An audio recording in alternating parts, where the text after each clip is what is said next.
Recorded live from the secret underground lair of Crimson Cowl Comics and Collectibles,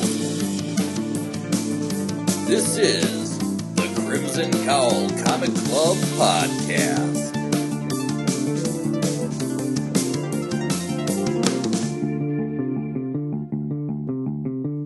The following issues may contain spoilers. Let's get drunk on Maceo's sugar wine and just go at it. Meaning, let's talk about comics. I'm Anthony. I'm Kirby. I'm Katie. And I'm Jim. Welcome to issue number 274 of the Crimson Cowl Comic Club Podcast. Each and every week, we meet here to talk about comic books. On this week's show, we do have a club discussion. We're carrying on with the second arc of Once Upon a Time at the End of the World with issue number 8. Then we're going to jump into the weekly reviews. That's where we go back and forth and we talk about the books that we've been reading, whether they're new, whether they're old. We're going to talk about them there. Then, in our news segment, I'm going to do part 2 of the Fan Expo Chicago 2023 recap. Listen back to the last episode, watch that video on YouTube to get part 1, which we also had Winston Gambro on, who was an artist and writer that we had on this very show for his own special creator interview in a separate video. But he was there at Fan Expo to talk about his experience on that side of the table. But this will be part 2, going through and highlighting some of the stuff and the creators that I met. And then at the end of the news, I'll just do a slight little Mighty Con mention. There's going to be something bigger in the works for Mighty Con, talking about the wrap up of that show, but more on that in the news. We are going to start off with Once Upon a Time at the End of the World with issue number 8. In the post-apocalypse, paradise can't last for long. The cracks in Maceo and Mezzie's oasis turn to chasms as their relationship stability and that of the community faces its first disasters. Will Gorgonzola, that wasn't the word I screwed up, and their relationship survive the horrors of the wasteland? This book is done by Jason Aaron, Lila Del Duca, Tamra Bonvillain, and World Design. And actually more assist from Alexandre Tefenki and Lee Loridge. So yes, issue number 8. This is book 2, the second arc. We've definitely had some opinions on the second arc. First arc, dealing with them as teenagers. Mason Mezzi is their main characters and coming across this land, this oasis, and creating the Gorgonzola. And then once chapter 2 or book 2 started, we saw a very drastic change. The timeline zoomed up a little bit and aged our characters, and then we got into some crazy shenanigans within the community that they're building, this kind of little commune that they've developed and the safe place. But we got a little tease at the last issue of that this paradise that they've built is slowly starting to crack.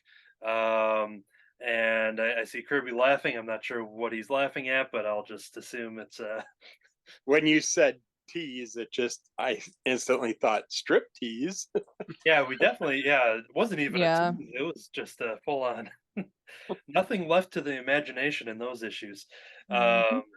But yeah, the had a little gas leak, if you will, as we saw some kind of green smoke that we would see in this issue here coming through. And but yeah, we're dealing more with the characters within this Gorgonzola who are experimenting with free love and doing all this stuff, and then there are now some horrors creeping into their nice little paradise here. So that's just kind of a quick overview of Once Upon a Time at the End of the World number 8. We're going to dive in, talk about likes and dislikes and things like that. I will kick it over to Jim first if you want to talk about your reactions to issue number 8. Getting into it, I was like, they're going pretty heavy on this adult content stuff, and it's like, not that I was getting sick of it, I just didn't quite see where it's going with all this.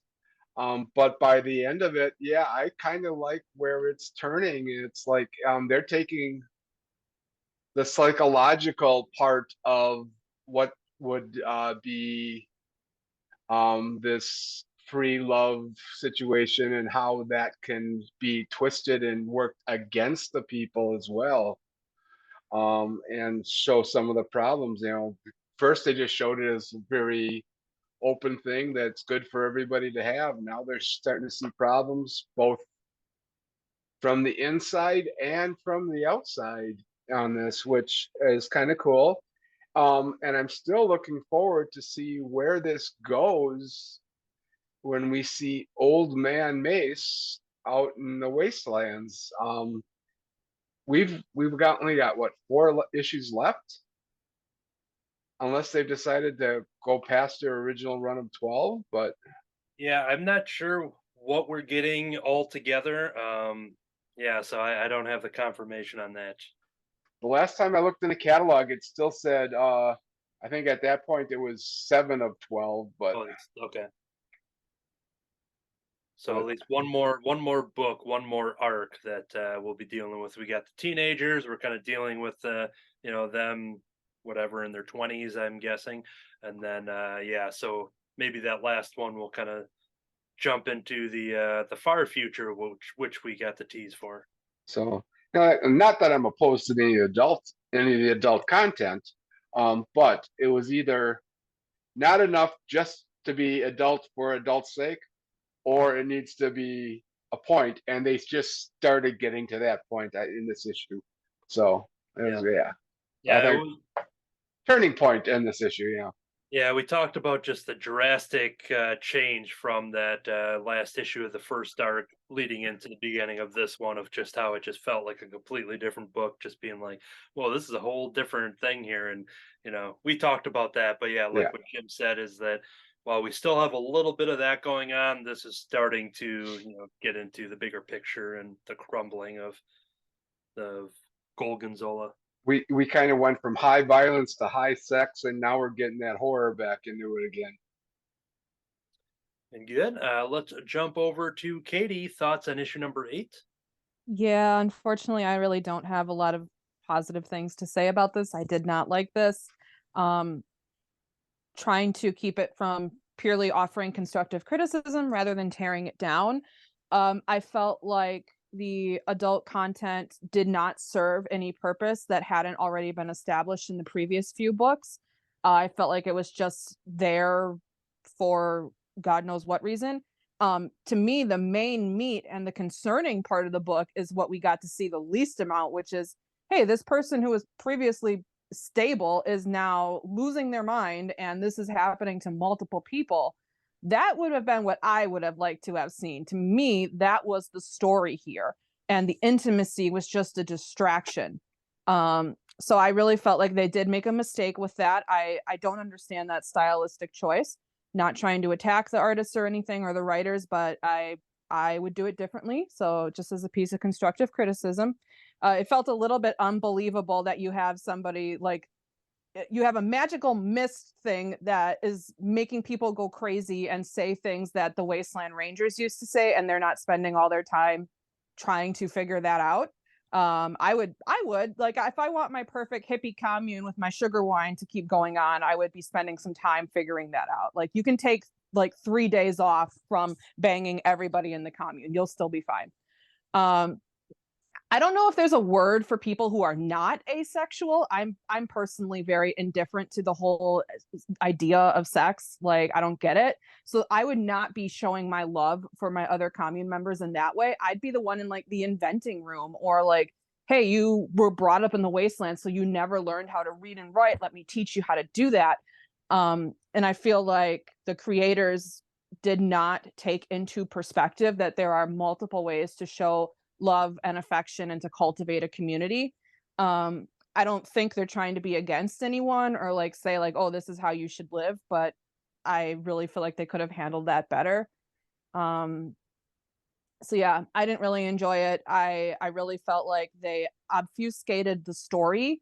Although I did call it when I said that Callista was going to be a red herring and she was going to leave, and she did in fact end up leaving. But yeah, this was not a win for me. This was not my favorite. I will continue with the series because I said I would. But yeah, this is a swing and a miss. Sorry, guys. That's how I feel about it. What does everyone else think? Definitely some valid points brought up there. Let's jump over to Kirby. Thoughts? This is more porn. And Yep. a very, very, very tiny bit of an actual story. So I will attack the creators because Fair. you could have easily introduced us to this style of a storyline in the first 6 issues. Mm-hmm. Instead of waiting until the second chapter to jump to this style storyline. That's what kind of drove it away. I agree. And they play with so much stuff with this marriage crap. And a lot of the whole merging and fornicating and screwing around happened before they even got to this place. So why that has anything to do with the merging of the bodies and all that is beyond me. It's like, has the mist been throughout the wasteland? Or is Hey, it that's a good point. this section? And they played some of the visuals. It's like, this is a huge Adam and Eve or Eve and Eve scene. Yeah. Here, this part irritated me because you have all the people screwing around and the mist coming in and showing you that little merge effect between all the characters. Well, this is day 313. So we don't have nothing happening with the mist for over 2 more years after this. It's like, come on, the mist ain't gonna sit there and just wait for 3 years to do something. It's gonna start affecting people earlier. I mean, it obviously affected the rats. True. I don't know if you have to fornicate in huge communes like rats, and we should see bunny rabbits too now that have green eyes and other characters like other critters like that. I mean, that are acting like the humans now, or the humans are acting like them. I've mentioned this is my last issue. I'm done with this story. I will listen to what you guys have to do with it, talk about it. But it just, even as far as the mist coming in and the effects, the girl caught in the vines and all that stuff, it's just 3 years to get there. Really? You gave us 6 issues of quickly getting to this point through the wasteland when you had this awesome wasteland full of all these things we heard about but never seen. I want to see these different type of creatures in the wasteland, these things coming out of the water and all these things attacking. I don't want to just see them quickly get to the commune and then we deal with a mist. I mean, yeah, The Fog was a good movie and all that stuff. The Mist was a good movie and stuff, but they got to the point. They didn't play it out like this. The 3 years makes completely no sense to me. Yeah. That we go from day 1093 to before Galganoza or whatever, then to day 313, then 1096, 97, 99. And it's like, wow, that's sniffing that green mist for 3 years. You would think it would have affected some people other ways, but Then Maybe they've all been hallucinating this whole time on the green mist, and this is not the wonderful paradise that they think it is. yeah, I have a theory about that a little bit. Oh, I am yeah, waiting tell. to see if it plays out in the next issues, but was it Mindy or Wendy or whatever, the girl Yeah, that Wendy. died?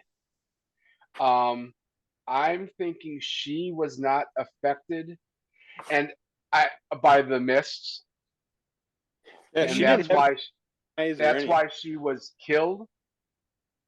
Oh, that's a good point.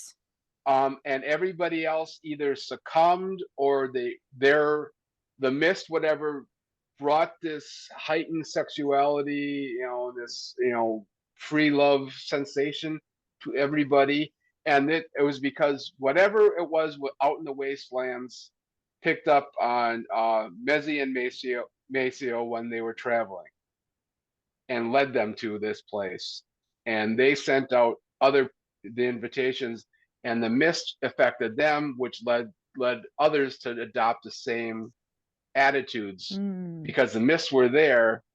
And then when it found one person it couldn't affect and who fought back, now the rats are coming because of that. That's a really good point. That turns it around for me. I like the idea. the one person that was apparently there before anybody was the old ranger. I didn't see nothing with him having any type of green eyes or anything. But then our girl that did freak out, they just tied her up, and that was the end of her story. It's like, Yeah, they're like, F you if you die. I would have loved to see more from her and what she was going through. I agree. They really undersold that part. Yeah, and kind of going back to what Kirby was saying, talking about the mist and the fog, like those being good movies, and then we had Sierra Mist, which is a great soda, and now they call it Yeah. Starry. It's like, what is going on here, Jason Aaron? Yeah, he should have had a Sierra Mist before he wrote this. Anyways, I was holding on to that for about 2 minutes, but we got Crisp there. and refreshing. Yeah, I would say, I echo basically a combination of what everybody said, where I'm still interested. I'm not as interested as I was in the first arc. I'm more interested in the far future and kind of what Jim was talking about, seeing where, old man Mace and just all of that stuff that we got the tease for. I'm excited to see all of that. This just feels like the middle point that's just kind of not that interesting, using the budget for the opening and saving the rest of the budget for the end, even though it's a comic and, people can draw, as long as they have the same amount of pages, but saving that big buildup, that's what's going to keep me going forward. Cause I do want to see how that turns out. I just get so worried because there's been other 12-issue runs that you're just waiting and waiting for some answers and things to happen, like a nice house on the lake. And it's like they just leave you completely hanging after those issues. Yeah.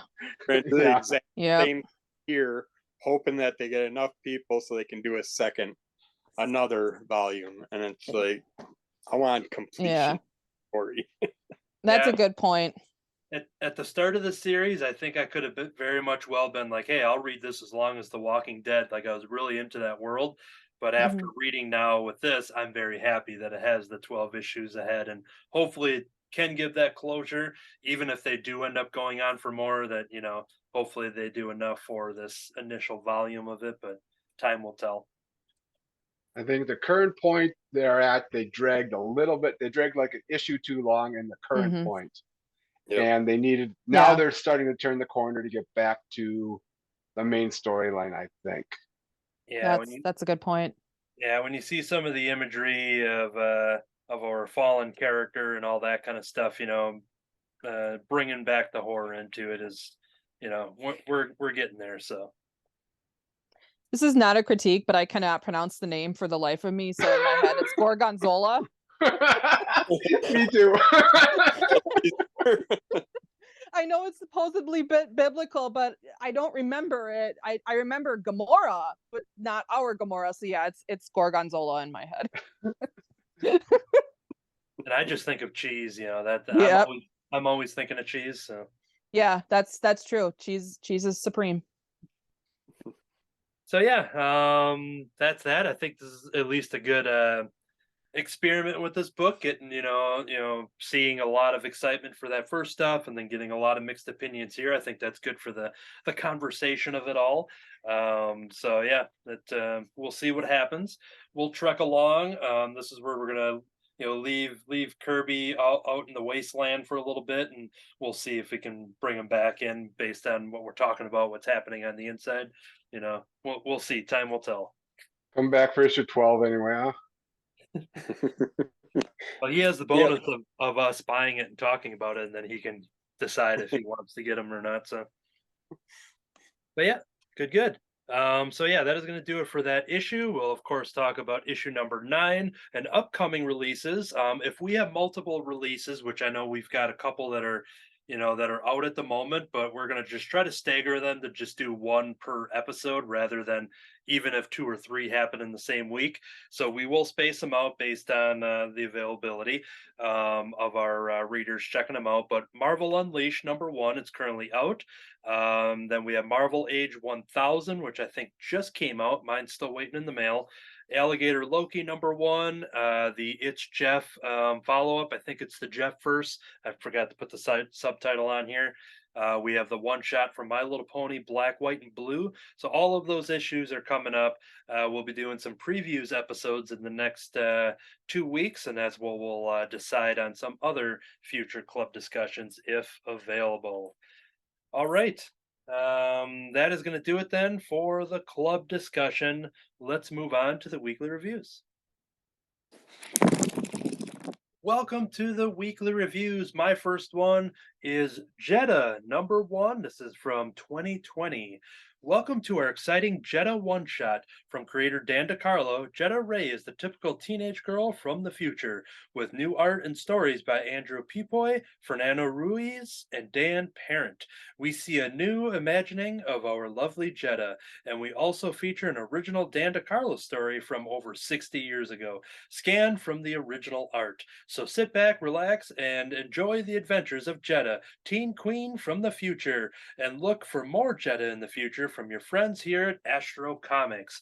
This was something that I picked up at Fan Expo in Chicago, so this is a slight tease for the news segment because I'm going to talk more about this creator in that segment. But I wanted to bring Jetta #1 to the table. It's a series that I was always aware of. Dan DeCarlo, who had famously worked with Archie Comics, he's worked with Marvel's Millie the Model. He's the creator of Sabrina as well as Josie and the Pussycats. Fun fact, his wife's name was Josie, so that's what led to the creation of Josie in the comics. And there was a series that I've always heard about called Jetta that definitely had the Dan DeCarlo Archie type of style and the structure of the stories of short stories and kind of like a digest form. And it's always been on like my long list. And after meeting Andrew Peepoy at Fan Expo Chicago, I saw that he had Jetta #1. This is something that they did to kind of honor Dan DeCarlo, which the current, the team from Die Kitty Die, with Dan and Fernando, and all of these creators coming to like basically honor the work that Dan DeCarlo did with Jetta. I did a little research because I'm like, you know what, I got to just dive into all these Jetta comics from the 50s, and I looked and I'm like, I could only find issues 5, 6, and 7, just being like, man, there's these 3 issues only pop up. A little more research, it only lasted for 3 issues, and apparently it only lasted for issue 5, 6, and 7. I don't know what the whole. Maybe there's a missing chapter of that story. I've not, seen the Wikipedia research to show that there's other issues beyond those 3. But I think it's kind of a fun little thing. And as I was reading this story, I'm just like, oh, this gives it like a Jetsons type of feel, and I could see the inspiration from watching the Jetsons. When you put the timeline up. This came out a good decade before the Jetsons came out on television. So it's kind of a cool kind of little realization there. But talking about this 2020 one shot kind of reimagining reboot, Jetta is this high school, space character, and in this first story, she's fallen in love with this new student who I think is from another planet here.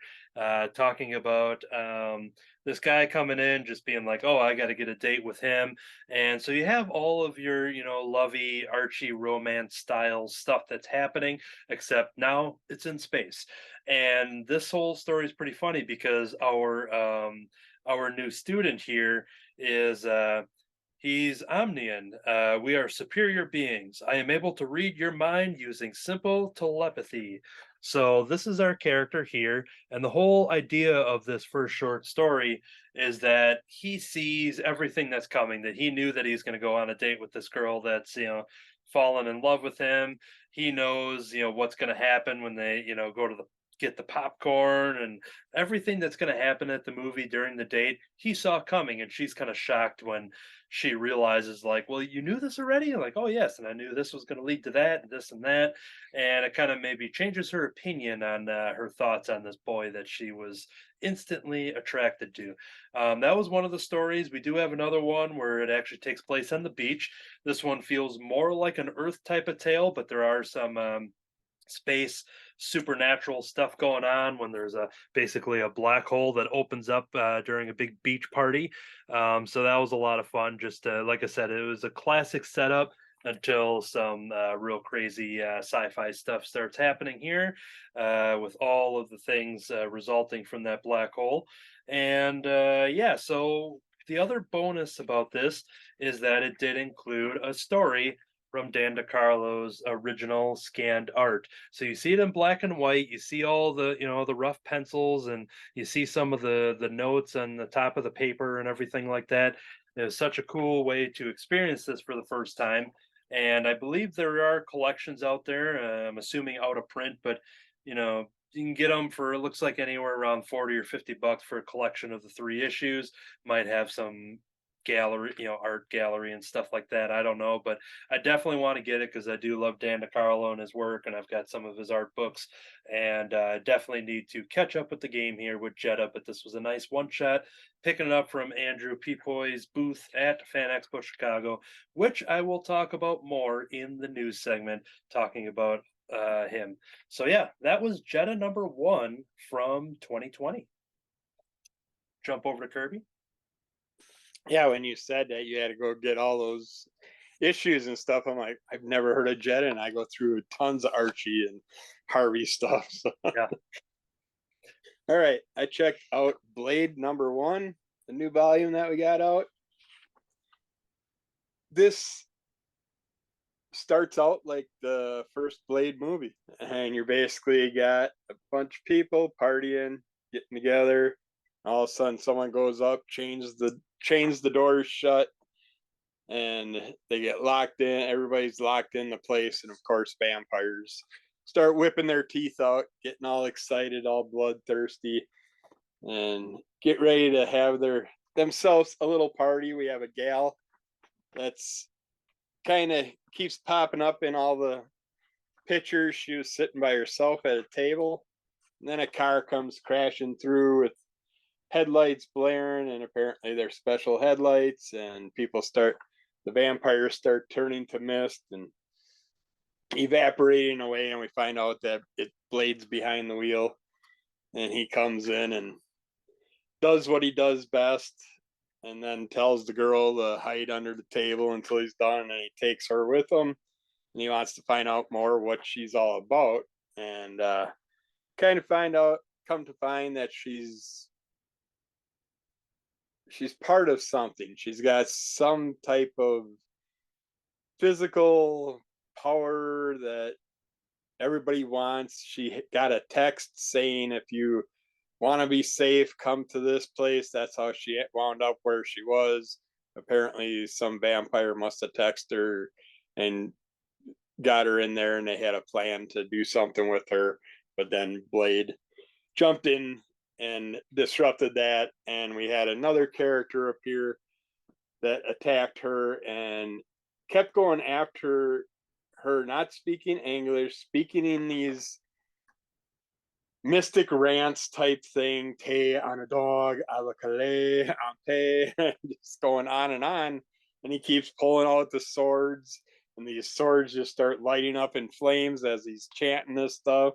He keeps going closer and closer towards her. And so, well, yeah, this is basically a spoiler review. Blade basically attacks, takes him out, and we find out later on that he was trying to help her. So Blade took out the one person that could have probably helped her understand what she is and what she's about. And I'll leave it there. I'm not going to go all the way to the end with everything on it. But I wasn't really big on getting this volume after seeing Daughter of Blade. That was just a real disappointment to me. So I wasn't looking forward to this, but after reading this first issue, now I'm bummed I didn't pre-order 2 and 3 yet. So I will be picking them up, and I will stick on this run for a little while. So I know more about this girl and what her powers are and what's all behind it. We have like a cult that kind of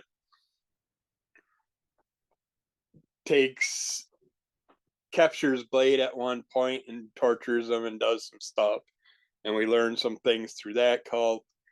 And I think this girl's going to be a very big deal in the world of Blade somehow, but I just don't really know. I don't see her being like a witch.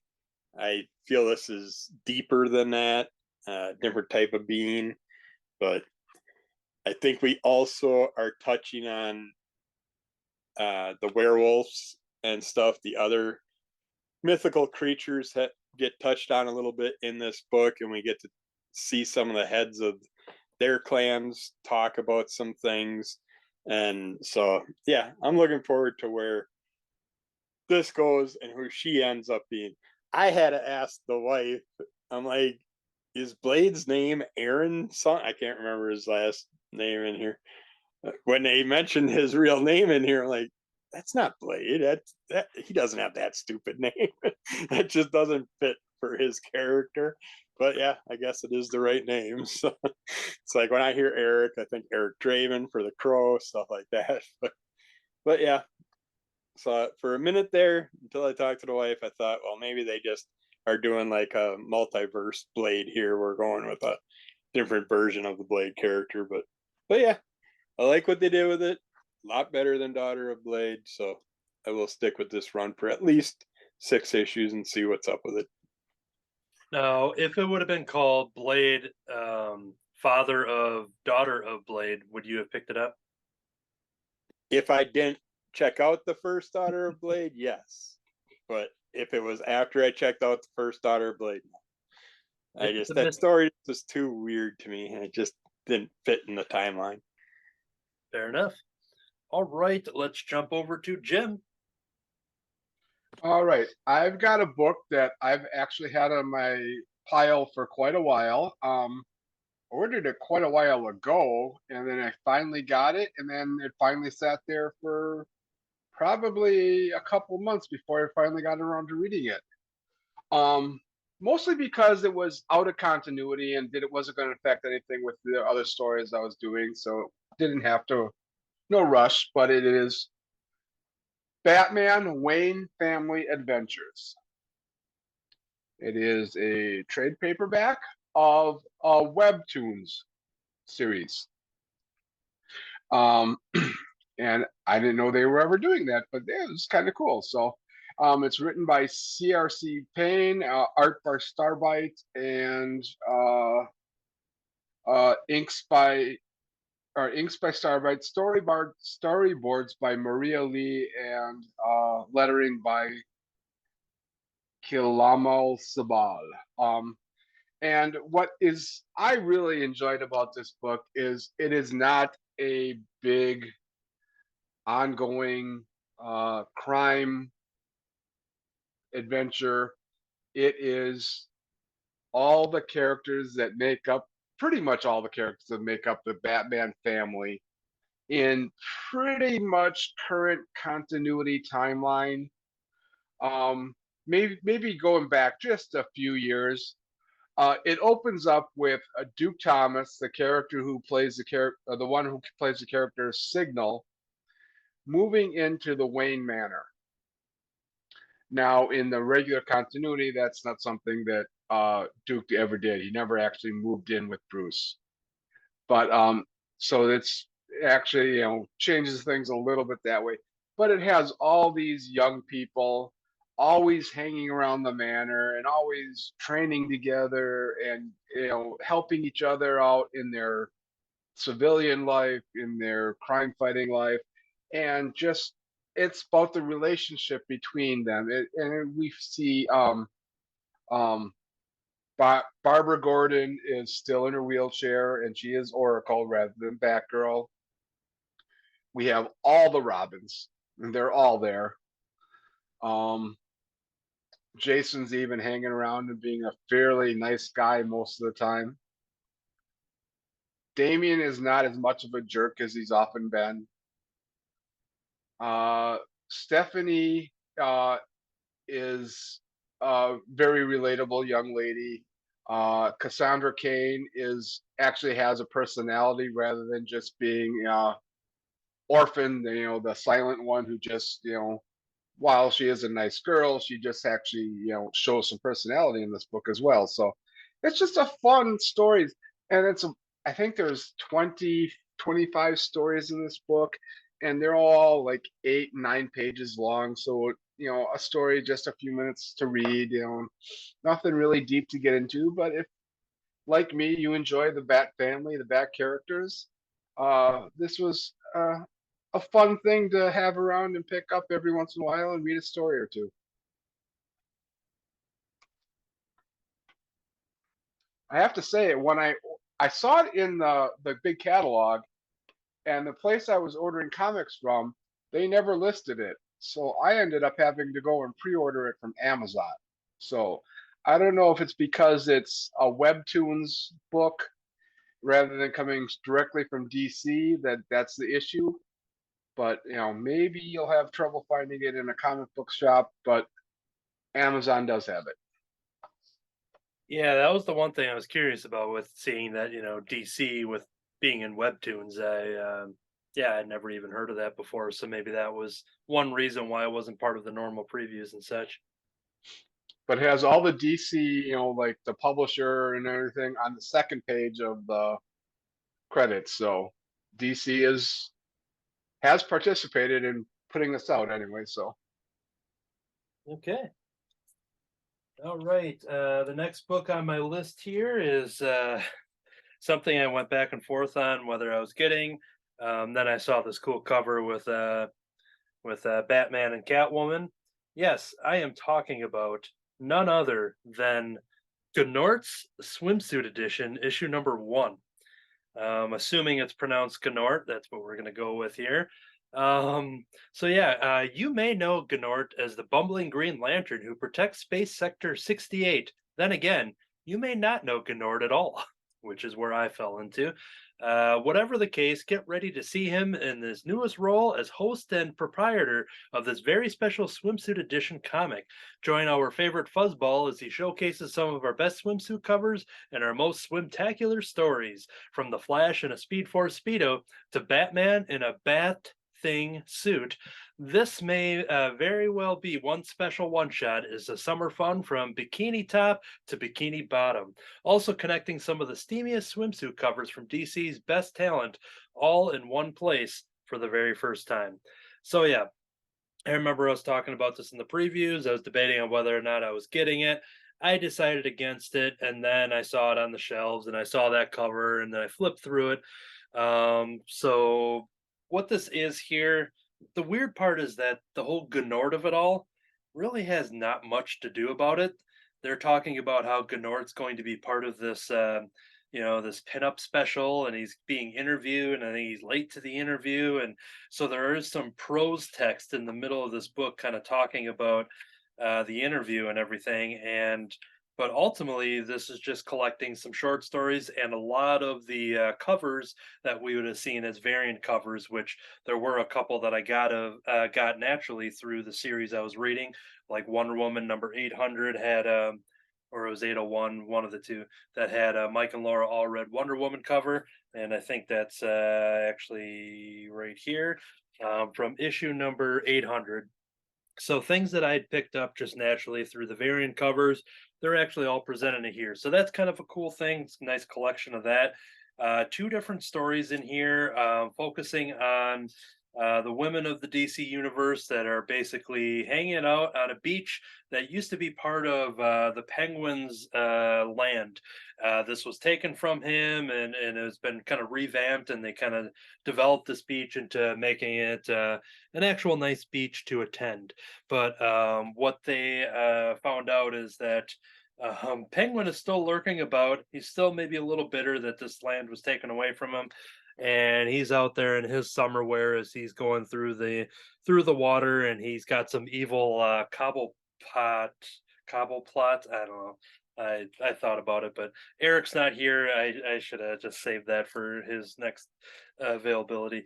So yeah, it's a fun short story where the female heroes of the DC universe are teaming up to take down Penguin, and there's some great hilarity in there, action on the beach. The second story, which I have to remind myself, so I'm not too familiar with these characters, but Midnighter and Apollo are the stars of this specific story, and we're dealing with a gorilla that is, I think, Mala. I thought it was just Gorilla Grodd at first, but there's a couple, gorillas, I guess, in the DC universe.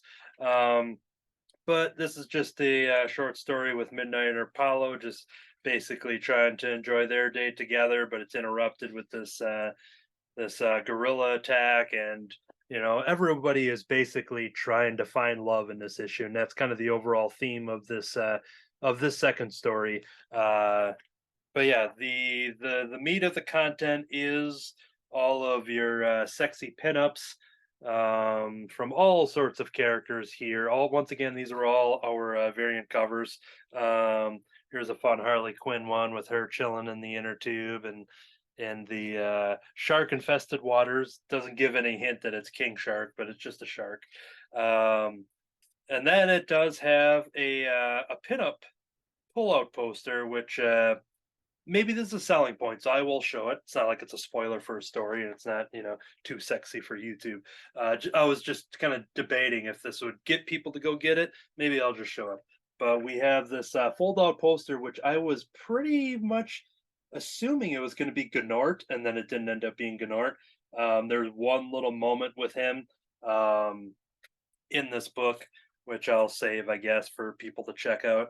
It is a very comedic scene of Gnort in the boys' locker room changing at the beach, I guess it would be. But yeah, I guess it's a funny gimmick to have this character and to sell it on the fact that you may know him from the Green Lanterns or you may not know him at all. So I do like them just kind of admitting to that fact. And it's an interesting approach to, sell a collection of pinups and short stories that ultimately have nothing to do with the character. I myself would have found it, funnier if there was a story that was centered on him outside of just the prose of him being late for this pinup interview and photo shoot and stuff. So, but ultimately, it's pretty fun. It's a good collection of art when it comes to the swimsuit covers and stuff like that. And there's some Jenny Frison in here as well. And, like I said, stuff that I picked up individually, but there's more covers that I didn't pick up. So I was glad it was a pretty good purchase on that front then. So yeah, that was Gnort's Swimsuit Edition, issue number 1 from DC Comics. Yeah, it's a little bit of a bummer. I was hoping Nort would have his own, at least one story in there. Yeah, that was surprising, but I guess Like, oh yeah, Comic Skokie guys, they were having some problems trying to figure out who Nort was. is that how it's pronounced then? Just a silent G? Or I thought I heard it as the silent G, just Nort, but I could be wrong. well, I think it's a 50-50. So we said them both, then that means we're 100% right. I've always said it, good Nort, because he's a Green Lantern. Okay. Well, I just think, good news is good news. for the next title, I'm glad that Kirby told me that yes, it is one title, because I read it being like, all right, these are 3 more comics he's got. What's your next single title here? This is from American Mythology Productions, starring Sonya Devereaux. Spider Shark versus Snake Bear. It's just what you can imagine. We start out with a macabre theater with a lady called Ivana Cadaver. She's basically playing a Mistress of the Dark, Elvira style horror host. They have all the standard B-movie tropes in here, all your different little parodies, all your little goofy sexual innuendo type sayings and things. I mean, basically, this is murder porn.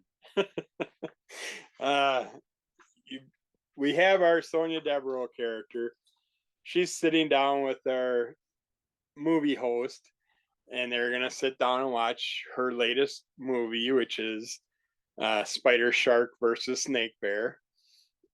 And it's what you expect. You got a bunch of goofy characters going off into the woods. Military crew gets sent out. Sonya's already out in the woods. She already dealt with a whole Vietnamese camp, but they're not in Vietnam. But for some reason, she keeps making all these Vietnamese references in here, and the Viet Cong references, and they show you different things. But the next military crew comes in. There's been 2 camps that were destroyed. So they go looking for the first one. They find it, and she's like, well, they must be, there's no one at the camp. They're all gone. They're missing. The military crew is just making jokes about things. And she's like, well, I think they're busy because they're all stuck on the web. And they're like, well, we can't get internet service out here. How can they be stuck on surfing the web? It's like, no, the web up there, jackass. It's like, look above you. There's a giant spider web with bodies hanging in it. And they got big chunks of flesh bitten out of them, because the spider is a shark body and a spider legs and spider abilities. Let's see if we can get, here's a nice picture of our spider shark popping out of the water. And every time someone says something like, I'm going to do this, Sonya's like, don't you know that in every movie, if you say that, you're the next one that's going to die? And then sure, he goes into the woods and he dies, and then the next one makes a saying, and then she says it again, and that person gets munched on. And so they go through this camp and find out things, and then we find out that there's one female that's still alive, and she's being supposedly tortured by this evil archaeologist, which we end up finding she's not really evil. She's does speak multiple languages and stuff, but she plays out like she's Russian and all that. And it just, that's where basically the porn part comes in this book. They play around with a bunch of things. The girls get together in that camp, and then they find out that at that camp, while they're fooling around in the tent, that snake bear pops through rips through the tent. It's basically a snake body with a grizzly bear for a head. And so they all work together. They get together, the ones that are still alive, and they try and build a trap and to catch our beast in the trap. Before it's even happening, there's someone trying to build another trap to catch the beast, and these are another bad entity that's on a separate part of the island trying to get these creatures. So they all combine, they all fight for it, all kinds of things happen, and we just so happen to find our 2 main creatures screwing. They have a little festival before they get trapped and have stuff happen to them.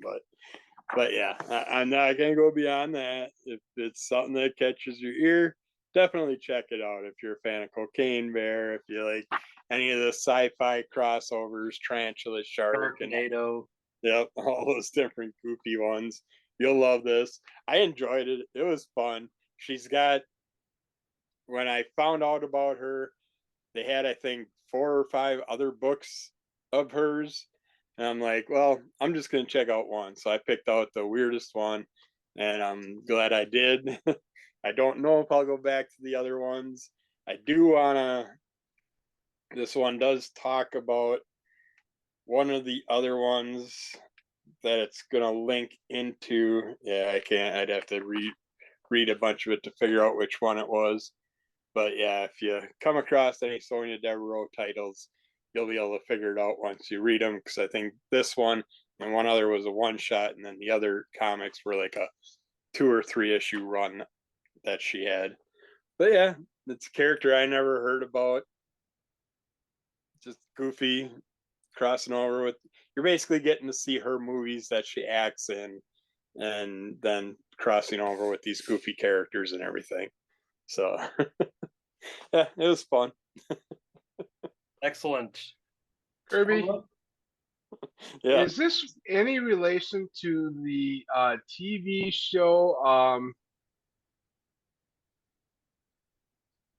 where the grifters, there was like a team of grifters that were trying to help people. The character on there that was named the same thing, Devereaux, Okay, it could be. and she was an actress. It seems like each one of these by I can't remember the names of the titles, but the titles that they showed all had this kind of goofy movie type feel to them, the B movie type of thing. So Leverage is the name of the show. oh, Leverage. Yeah, I watched Leverage, but Yeah. yeah, I don't know if that would have, because that's more realistic, or this is more. Okay, that's so, but if the same name, that's just what made me think. It's like, oh, okay. Yeah. Okay, cool. Then we will jump over to our next segment, which is going to be the news. And now the news. Welcome to part 2 of the Fan Expo Chicago 2023 recap. Go back to our previous club episode to see the first recap, talking about the artists that I had met there, which included artist, writer, and creator Winston Gambro that we talked about in another special episode. He joined us for a club as well as for a creator interview. So continuing down the artist alley, hanging out at Fan Expo, I stopped by Andrew Peapoy because I had backed him recently on a Kickstarter, and his stuff was always something that was on my long list. I'll get to that eventually here, but that's where I picked up the Jetta. That's where I also picked up Kitty's Cosmic Fashion Show, which is the Die Kitty Die. I've talked about all of those. I got all those hardcovers, and I'm pretty certain this is just material that is available as a one shot. I don't recall if this was in there or not, but it's just an entire issue of pinups, and they're just fun pinups of our main character from Die Kitty Die. And so it was cool to pick that up as well because once again I didn't remember if I had it or not. So here we go. Now I at least have it as a single issue format. But the main thing that he's known for, while he's done a bunch of work, I think he's done a lot of work with The Simpsons. He's done stuff for Archie, Die Kitty Die, tons and tons of stuff that Andrew has worked on. He is a Chicago local, but the thing that he loves is the thing that he creates and does all the work for. I think there's maybe someone that does the colors. Yeah, Jason Millett does the covers here. I'm talking about the adventures of Simone and Ajax. This is something that's always been on my long list. And when I seen his video come into my feed a couple months ago, beginning of summer, give or take, he's putting together a Kickstarter collection of all of the original black and white comics from the 90s of his creation, Simone and Ajax, which is about a girl and her little dinosaur that go on adventures. So it's all work that he had done back in the 90s. He's just going through for the Kickstarter to print it because all of those stories kind of existed in long out of print books and things like that. And the new Kickstarter collection, which I will be bringing to the show hopefully by the end of the year, all stuff that has been done already, but he's going through and just kind of doing some digital corrections and cleaning some stuff up for this new edition. But he had a volume 3 of Simone and Ajax on his table. He very easily talked me into getting to that because yeah, I just kind of took the dive on it, and it was fun to talk to him and talk about the supporting the Kickstarter, but ultimately being very new to his work beyond all of the other things that I had mentioned. But this is the thing that he is most known for, the thing that he likes the most.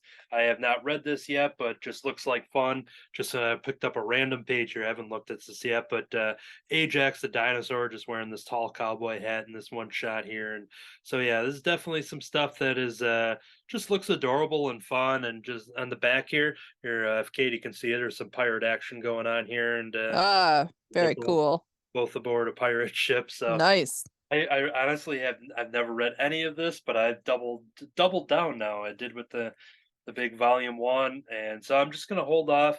Even though I think these would be enjoyable as is, even though this is volume 3, but knowing that I've got the original stuff coming, I am just gonna keep holding on to this one until that, and then I'll have to pick up volume 2 from him as well.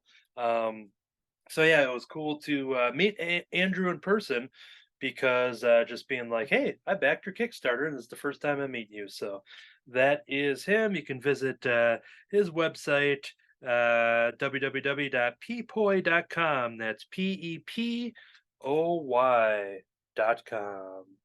And then artist Kevin E.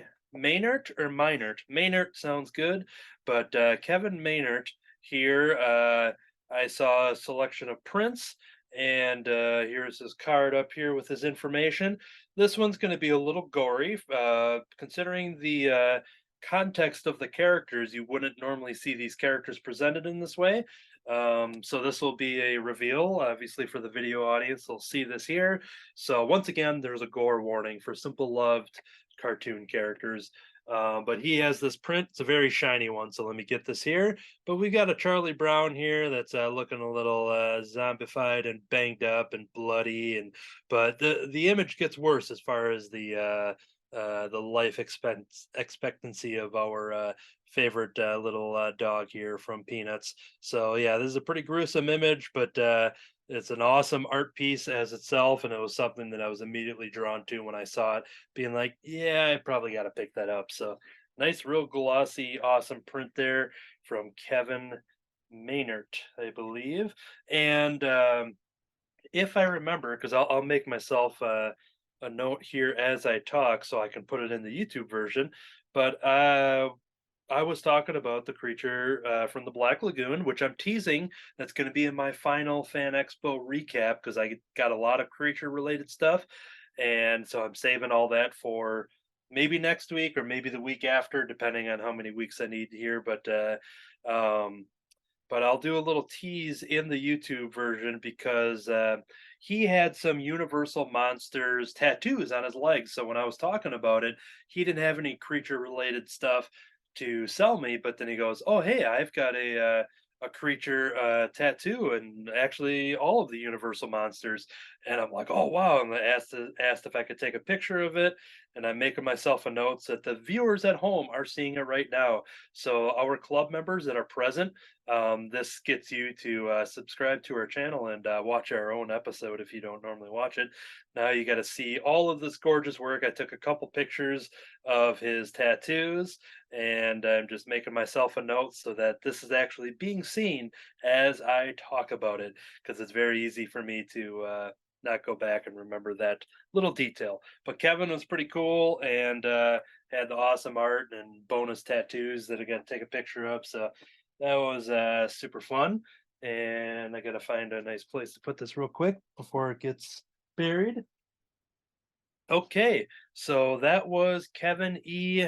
Meinert. KevinEMeinert.com. There we go. And then the last one I'm doing for this edition is the reason for my attire today. Yeah, I've got my Sweetums Hawaiian shirt. I've got my Electric Mayhem t-shirt on because I was beyond thrilled to be in the presence of a legendary cartoonist, Guy Gilchrist. Guy Gilchrist, you may know from many of things. You may not know it, but once I start naming the things, he's played with a lot of awesome cartoon characters. He's the creator of the Nancy comic strip, for one. He also worked on the Ninja Turtles and the Looney Tunes and Pink Panther, Tom and Jerry, Minnie Mouse. But there's very big things that he had worked with because he is billed as Jim Henson's cartoonist. He was the one that created the Muppets comic book newspaper strips, as well as being one of the creators and talents behind Muppet Babies and Fraggle Rock when it came to design work. And that was the subject for the print that I purchased from him here. He had a bunch of original art that was so cool to go through. He had an awesome Kermit puppet right there at his table, so it was cool just to be up close with, a really really good one. I've got one myself, nothing to the quality of what Guy had here, but here's the print that I picked up because of the Muppet Babies. So here is an awesome art print of Guy Gilchrist's Muppet Baby designs. Aww. It was, yeah, so good, and just going through all of his work is just like everything. Like I would be like, I want one of everything, please. I will come back with a couple $1,000 because there's nothing but amazing stuff there. And looking at his original comic strips too, he had the art there. If I Yeah, where wanted, can you get those? so yeah, well, the actual I did research. I could not find if they're collected anywhere, but he had, and I'm still going to continue doing research. But the he had some original strips there for sale. So No. if you wanted a 3 or 4 panel original Muppet art strip, you'd be forking out, I think it was somewhere around 700, $800. Okay. But this Yeah. was, stuff from the 80s.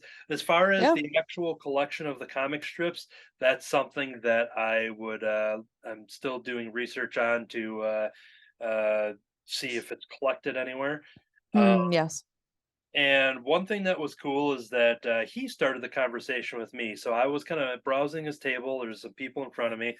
But he looked at my shirt, not the one that I'm wearing, but I was wearing my Cartoonist by Night shirt. And he goes, Are you a cartoonist by night? And I'm like, well, hello, yes, I am. And he goes, well, he's like, I always consider myself a cartoonist all day. And then we just kind of laughed at that. And I'm like, oh, it's the idea that we've got, day jobs and we cartoon by night. And then it started clicking, being like, oh, okay. So I talked to him about that for a little while, but we didn't waste any time to jump into his stuff. He did personalize this print for Anthony, and then he drew a little brush on there, and that was a nice little personal touch. And he wrote "Dream Big." So that was just a Aw. nice, beautiful message from an amazing cartoonist. And the one thing that missed out that I wish I could show you on the back of this blank print, because the people that were next to me, they were also getting some good stuff.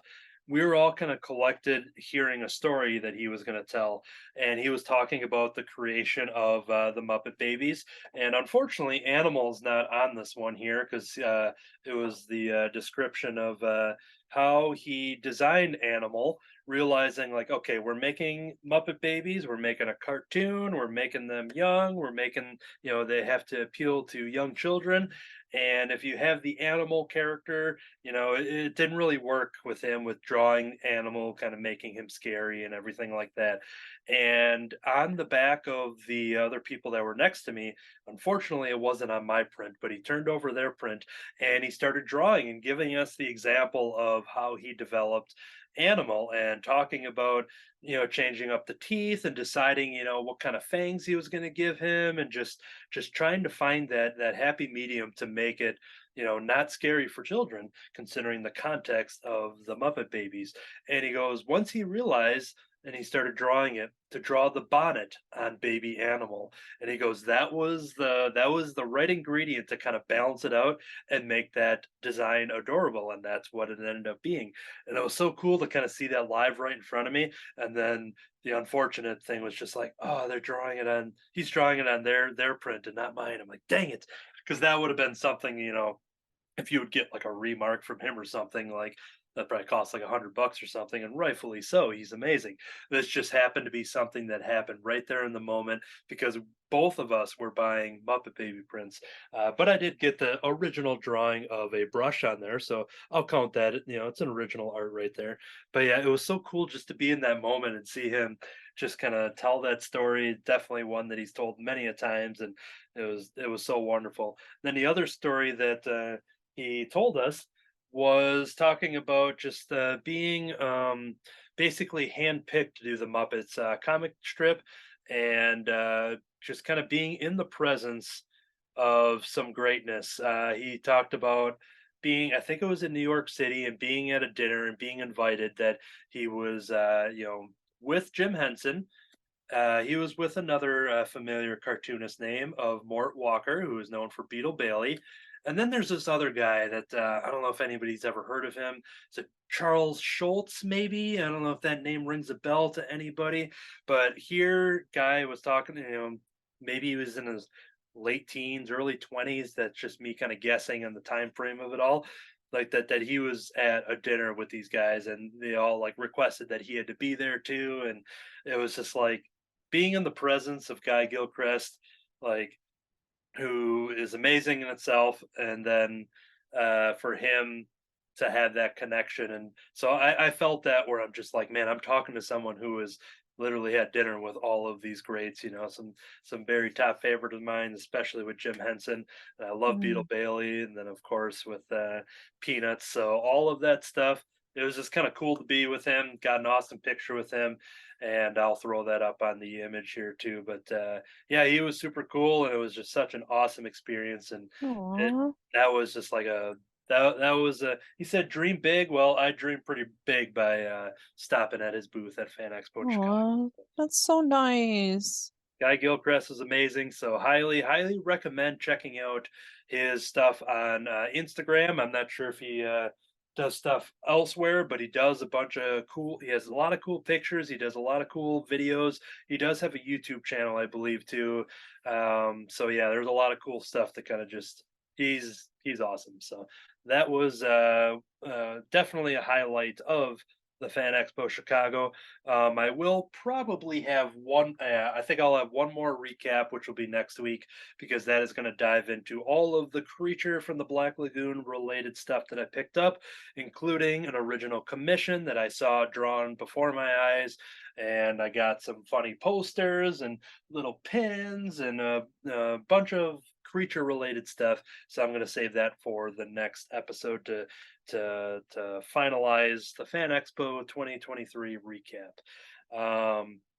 Last thing on the news is a small mention for the Mighty Con in Milwaukee that myself and David, here creator of Crimson Cowl Media, we were there for the first time together as artists. He was selling some merchandise, and but he was selling some sketches as well. I brought some original sketches as well as prints, and yeah, so that was the first time.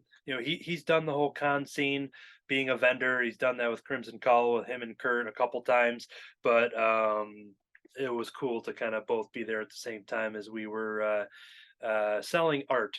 And it was an awesome experience. This is going to be the shortened version because we are going to sit down and record kind of a recap from our point of view of doing that and how it all went and the excitement that it was. And we are booked for MightyCon in Madison in December. So all of that stuff will be out there for anybody to come and see. Kirby and Shelly definitely showed up as expected, some MightyCon regulars. So it was cool to see them come through.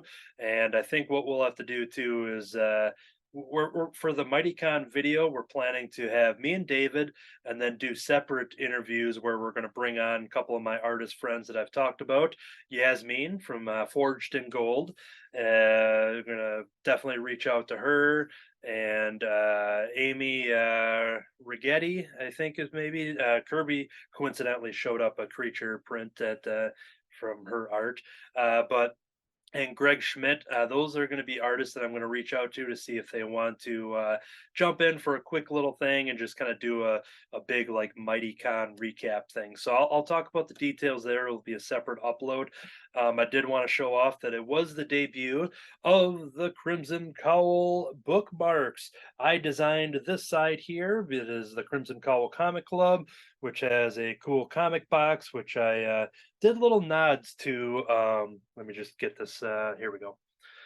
Which I had nods to our former guest here on this show starting in 2023. I've got right there. I got a Mona Gertrude at the bottom that I drew. I asked Desmond Reed if I could slap that image on there. So I drew her as a sticker on the box. I've got Happy Astronaut Kid Slapshot sticking out of the boxes. I've got Brian Lynch's pumpkin character there. I'll probably put up the full quality image for all those at home. But yeah, this is the Crimson Cowl Comic Club bookmark. And then on the reverse side is David's side. He drew characters that were based off of his black and white films that we all had the pleasure to watch, and some of us starred in, that we would watch during like our Christmas holiday parties and stuff like that. So he took and drew the whole crowd of people and put them on there to advertise the Crimson Cowl Media side, talking about the original comics, films, podcast, and more. That's over on crimsoncowl.com. And yeah, so I've got a lot of these bookmarks for those that weren't in attendance at Milwaukee Mighty Con for those club members. I've got them all reserved and set aside for you. So I'm probably going to keep some at my place of work when I see some of you that roll through. But next time that we are in person, you have some bookmarks coming your way. So yeah, that was cool to kind of show those off and meet people and everything. But the entire Milwaukee Mighty Con recap will be in its own separate video, and that one will dive into the full details for this artistic journey that we started here. And yeah, so that's going to wrap up all of the convention talk. That's going to wrap up this entire show. Once again, to advertise crimsoncowl.com, go there for info on what we do, as well as original web comics. Also, go to Crimson Cowl Comic Club on YouTube, which is how you're watching this. Subscribe on YouTube.